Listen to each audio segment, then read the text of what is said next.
Tant que tu ne fais pas la distinction entre les charges que Dieu te donne et les charges de Dieu, tu seras chargé. Ça veut dire qu'il y a des choses dans ta vie qui se produisent sans que tu ne dois être la personne qui apporte la solution. Et il y a des choses dans ta vie qui se produisent sans que jamais Dieu n'apportera la solution. C'est à toi de décider. Exemple, homme de Dieu. Tu as choisi une femme. Tu trouves qu'elle ne sait pas te parler. Dieu ne va pas venir changer sa bouche. Elle va prier, Seigneur, change ma bouche. Dieu ne change pas la bouche de quelqu'un. Parce que la bouche ne parle pas. C'est l'esprit qui s'exprime. Donc maintenant, si elle prie, Seigneur, change mon esprit. Dieu ne change pas d'esprit. Il te donne la vérité, c'est toi qui l'acceptes. Vous connaîtrez la vérité. La vérité vous affranchira. Cette phrase est incomplète. La suite, c'est pourvu que la vérité que vous entendiez, vous la mettiez en pratique. La vérité que tu entends ne te change pas. Même quand tu la connais, elle ne te change pas. La vérité qui te change, c'est celle que tu entends, que tu connais et que tu mets en pratique. Donc les gens vont dire, pourquoi Dieu n'a pas changé ce monde? Les kémis disent par exemple, Dieu est puissant, pourquoi il ne change pas les hommes? Oui. En fait, Dieu ne change personne. Il te dit ce que tu peux accepter ou refuser. Si tu refuses, tu restes tel que tu es ou tu deviens pire. Si tu te soumets, tu changes. Donc, il y a des choses que Dieu ne fera pas à ta place. Quand Dieu a voulu que Noé soit sauvé, Noé a sa part. L'arche là, ce n'est pas Dieu qui a fait. Dieu n'a jamais bâti l'arche de Noé. C'est Noé qui bâtit l'arche. Oui ou non? Oui. Qui s'en va couper le bois? Noé. Qui a créé le bois? Dieu. Dans ce que Dieu a créé, il y a quelque chose que tu dois faire.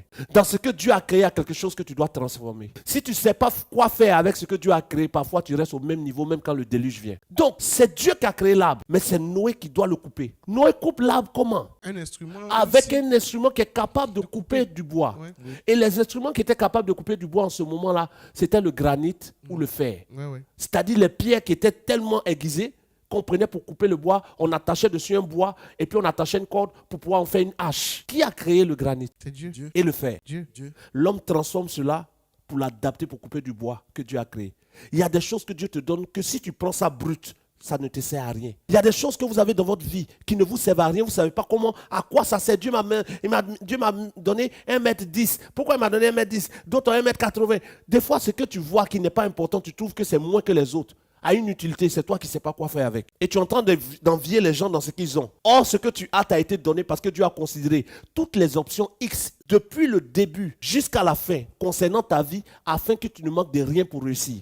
Ça veut dire que Dieu n'envoie aucun être humain sur terre sans que toutes les options de sa réussite n'aient été disponibles. Homme de Dieu, ce que vous dites est grave.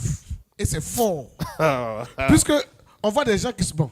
Des gens sont nés aux États-Unis. Ils vivent bien. D'autres naissent en Somalie. Personne Ils n'est meurent né là-bas. aux États-Unis. Comment Quand personne tu n'est dis né, des s'il vous gens plaît? sont nés aux États-Unis, c'est une famille qui met au monde quelqu'un quelque part. Oui. Oui ou non? Oui. D'accord. Mais qui donne à la femme de tomber enceinte? C'est Dieu. Si une femme tombe enceinte en Afrique, Oui. que pendant qu'elle est enceinte, elle décide de voyager, aller aux États-Unis, Oui. sans avoir consulté Dieu, Oui. qui l'a envoyé aux États-Unis? C'est elle-même. Donc, Dieu peut vouloir que tu sois béni, toi et ta descendance, quelque part. Mais tu peux décider de quitter ton pays, ta patrie, sans que Dieu ne t'ait dit de quitter. Or, Abraham, Dieu avait dit de quitter. Plusieurs personnes sont dans des lieux où ils ne prospèrent pas, parce qu'ils s'y sont rendus eux-mêmes.